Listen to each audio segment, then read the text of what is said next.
ព័ត៌មានពីស្រុកចិនបានឲ្យដឹងថាចិនបានហាមឃាត់ការនាំចូលជើងមាន់បង្កកពីក្រុមហ៊ុន5នៅប្រទេសថៃមូលហេតុដែលចិនប្រើប្រាស់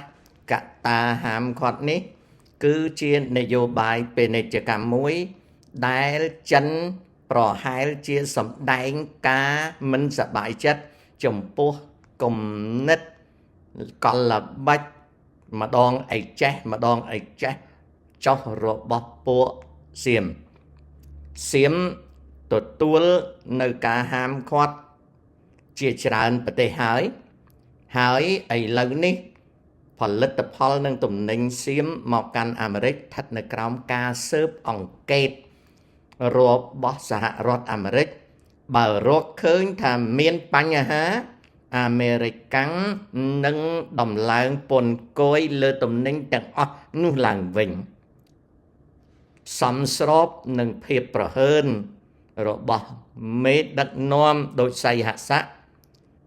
ប្រទេសថៃកំពុងដាំក្បាលចុះក្នុងវិបត្តិសេដ្ឋកិច្ច